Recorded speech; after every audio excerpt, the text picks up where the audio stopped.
All right, and this is part two of the 1024 2019 edition of Vital Indie Media. And as promised, I was going to give you a recommendation for a horror film to watch for Halloween. Halloween's coming up in a week, so as of this filming, so I'm choosing one that's a bit on the unusual side for a couple of different reasons.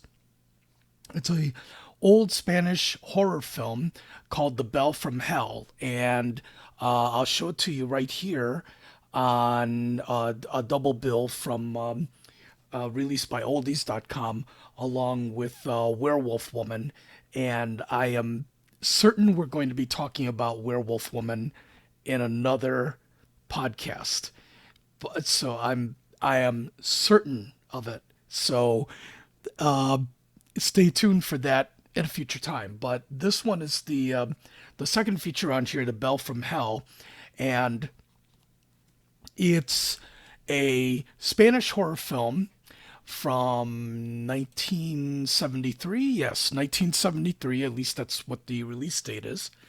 Back in 1973, it stars Renaud Verly, Viveka Lindfors, and Renaud Verly plays a young man who's released from an asylum. He's been there for quite a while, and he returns back to see his aunt and her three daughters.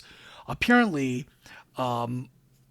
most of them have treated him pretty badly and have taken his or at least want to take his inheritance, and so had him committed to an asylum.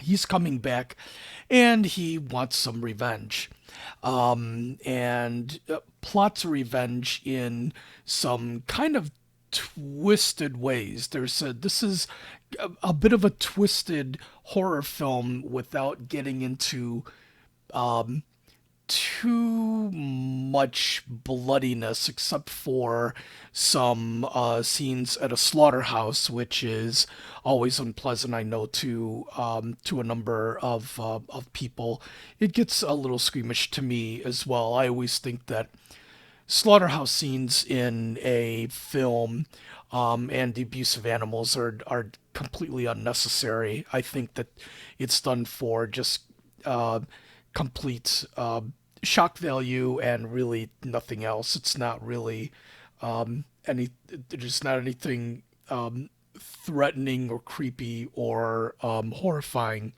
as far as like a horror film concept. It's just kind of rather disgusting and repellent. But anyway, other than that, it does have a nice underlying bubbling sort of suspenseful thriller type of vibe to it as it builds up and builds up to some really strange sorts of bits of horror, uh, unusual sort of stuff. So I don't want to give anything away as far as that goes, but I think it's overall quite quite well filmed, and it definitely falls in sort of like the giallo sort of film genre from the 1970s. There's a lot of stylistic touches to it. There's uh, a good eye to it. There's usually in these films you try to uh, get a lot of very good looking women in these movies and try to get them naked, and certainly that happens in this film. And sometimes you get a handsome young dashing looking young man, sometimes being troubled or having a troubling history. and certainly having a troubled history with the opposite sex, or an unusual history with the opposite sex. Very common in these type of films anyway, and in old horror films in general. So The Bell from Hell, very good choice. Um, the one thing though is that I held up a copy here that was from a double feature from oldies.com. I do not recommend that particular edition. I would recommend finding it at on other DVD sources if you can, because this one on here has a very noisy print, and it sounds like a buzz saw going all the way through the movie. Unfortunately, you can see it on at other sources. I just to kind of let the cat out of the bag. You can find a version on YouTube that's much cleaner, and actually has a, a better print apparently that it was lifted from. So I would go and seek those and find the DVD sources for them, and get those. It kind of is worth it. Now, what's so really strange about this movie? This movie is, and I don't know if there are any other examples. If you could give me an example, I would love to know. There are only two movies that I know of where the director of the film actually died during production as a result of an accident. Not because because the director was ill, had a heart attack, or something like that on the set, as a result of an accident that happened in the film.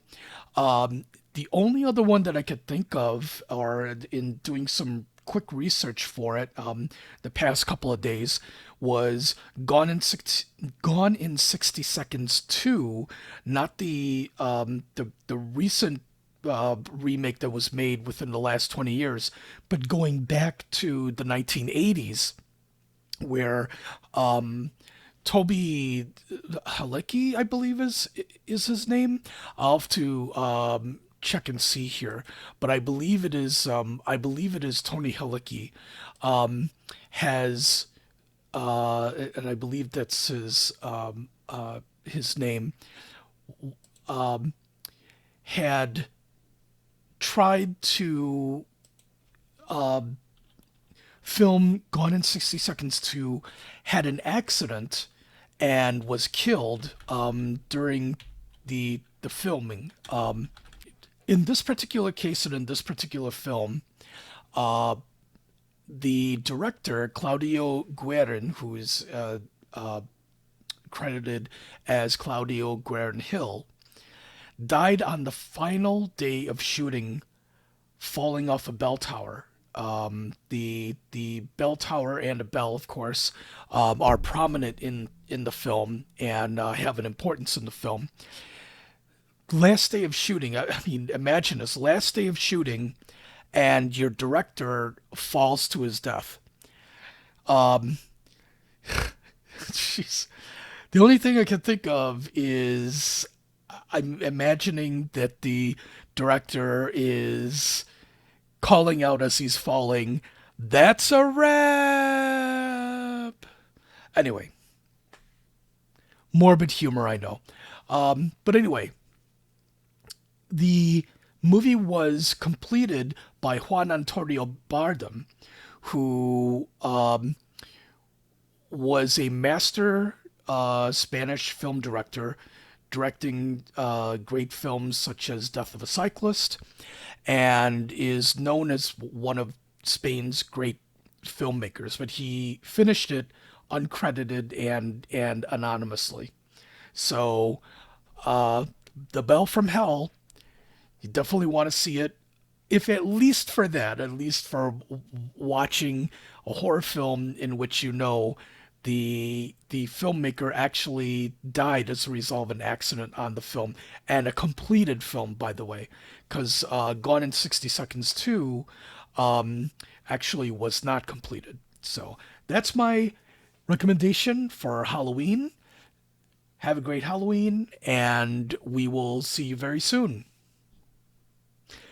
Don't forget to subscribe to Vital Indie Media and check us out on Facebook at ThrillowPad Productions. We do have a Twitter as well with at ThrillowPad, and check us out here on YouTube with Vital Indie Media. Subscribe. Thank you so much. Bye.